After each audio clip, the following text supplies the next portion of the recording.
बिस्मिल्लाहिर्रहमानिर्रहीम। अस्सलाम वालेकुम। Suhail Zubair tech solo soft channel की जानब से आपको वेलकम करता हूँ। Introduction to computing CS 101 assignment 3 spring 2020। जी तो दोस्तों, बहुत आसान सी सादा सी असाइनमेंट आई है जो कि इंशाल्लाह मैं 5-7 मिनट में आपको करवा दूँगा और बिल्कुल समझा के एक्सप्लेनेशन दे के करवा दूँगा।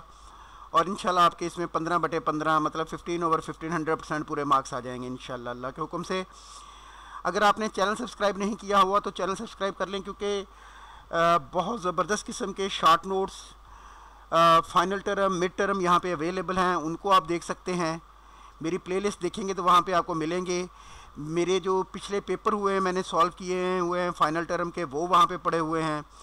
चैनल सब्सक्राइब करेंगे तो ये सारा कुछ मेरी आने वाली वीडियो जो मैं करंट फाइनल टर्म सॉल्व करूँगा, वो ग्रैंड क्विज मिड, ये सब बहुत सारा मटीरियल CS 101 का पड़ा हुआ है। अगर आप मेरा चैनल सब्सक्राइब करके वहाँ से वो सारा कुछ देख लेते तो इंशाल्लाह बहुत अच्छी तैयारी कर सकते हैं और बड़े अच्छे नंबर लेके पास होने के काबिल हैं आप। अच्छा जी, ये साथ साथ मैं आपको असाइनमेंट दिखाता चलूँ और इसका सलूशन दिखाता चलूँ। सर ने हमें क्या कहा था? सर ने हमें ये कहा था जी कि मैंने आपको डायग्राम्स बताई हुई हैं, आप मुझे ये बताएं ये किस डॉक्यूमेंटेशन से बिलोंग करती हैं। तो हैंडआउट्स के अंदर सर की डॉक्यूमेंटेशन भी गिवन है। ये सिस्टम डॉक्यूमेंटेशन है, ये है जी आपकी यूज़र डॉक्यूमेंटेशन, ये है जी पेज 236 के ऊपर। अच्छा, यूज़र डॉक्यूमेंटेशन के अंदर क्या होता है कि आप यूज़र को बताते हैं कि आप उसने आपके प्रोडक्ट को कैसे यूज़ करना है, प्रोडक्ट को कैसे यूज़ करना है। ये क्या हो गया जी user documentation.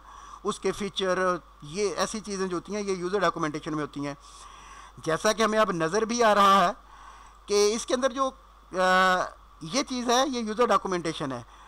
Find solution for your Microsoft product के बारे में जितनी आपको गाइडेंस चाहिए, तरीका इस्तेमाल चाहिए, यूज़र मैनुअल जिसे हम कहते हैं, वो यूज़र डॉक्यूमेंटेशन में होता है। तो इट्स मीन ये जो पार्ट C है ये यूज़र डॉक्यूमेंटेशन है और मैंने इसको यूज़र डॉक्यूमेंटेशन कह दिया।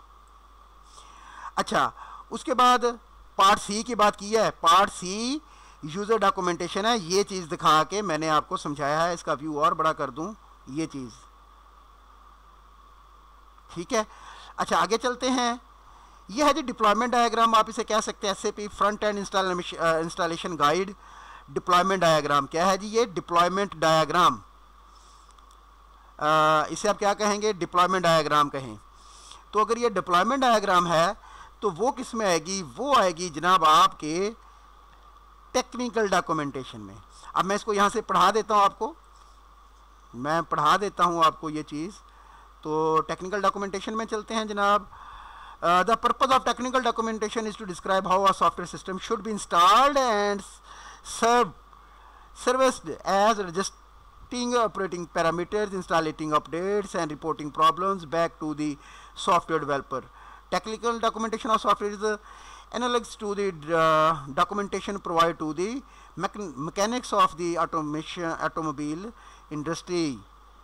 This documentation does not discuss how car was designed and constructed, nor does it explain how to drive car and operate its heating cooling system analogous to user documentation. Instead, it describes how to service the car components, for example, how to replace the transmission or how to track down an intermittent electrical problem. तो यहाँ पे इसी तरह की ये चीज़ दिखाई गई है कि ऑपरेटिंग सिस्टम है, इंस्टॉलेशन सर्वर है, ये डिस्ट्रीब्यूशन सर्वर है, उसके साथ इसने कैसे एग्जीक्यूट करना है, क्लाइंट को इसने कैसे करना है।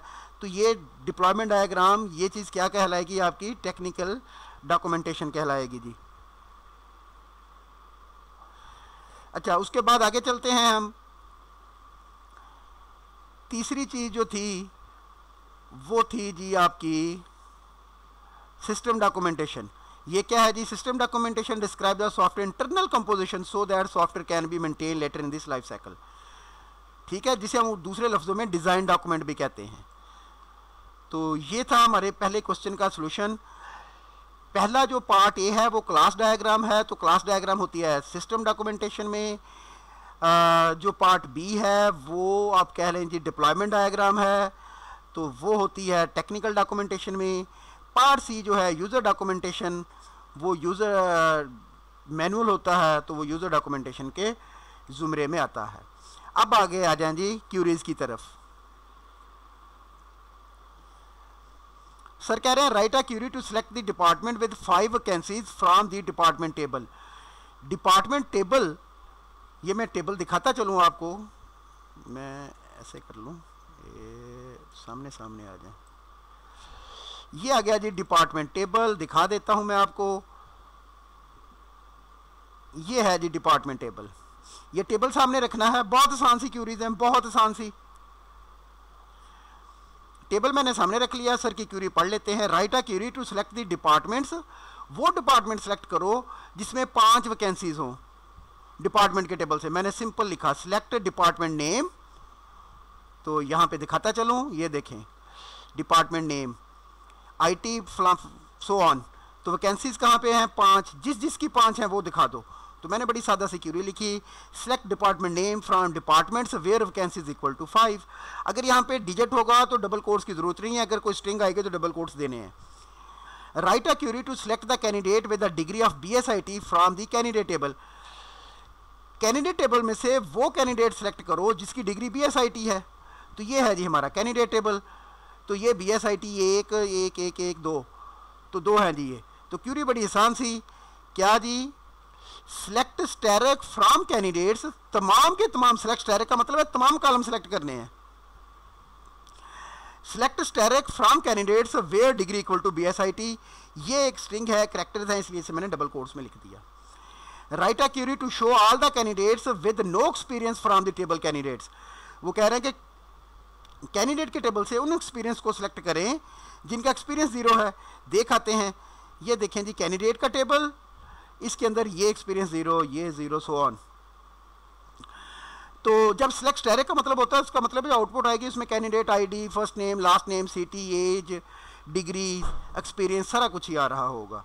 तो मैंने ऐसे ही लिख दिया इसको, select asterisk from candidate where degree equal to BSIT। अच्छा जी, write a query to show all the candidates with, ये एक्सपीरियंस वाला हम कर गए, ये भी कर गए, ये भी कर गए। Select asterisk from candidate where experience equal to 0।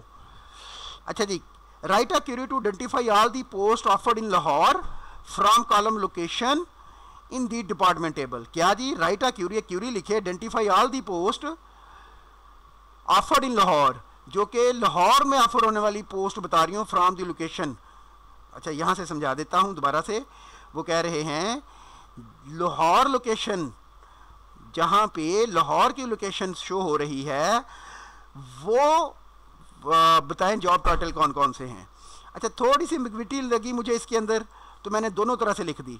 Select asterisk from department, मतलब डिपार्टमेंट के सारे कॉलम सेलेक्ट कर लो where location equal to Lahore, जहाँ पे लोकेशन लाहौर है।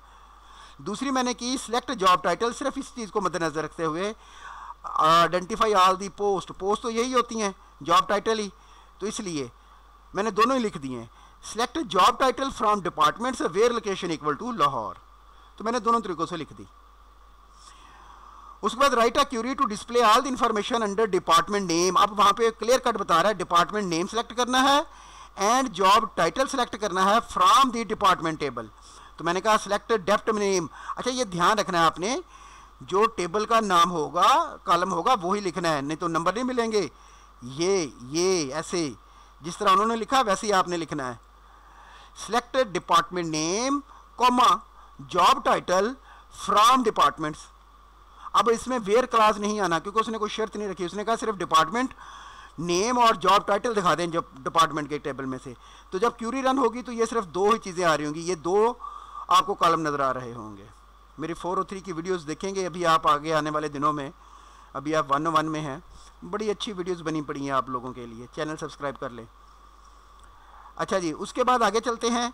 Right a query display all the information under department name and vacancies, फिर वही है, सिलेक्ट डिपार्टमेंट नेम और वैकेंसीज के कॉलम दिखाओ फ्रॉम डिपार्टमेंट्स, तो मैंने वो लिख दिए।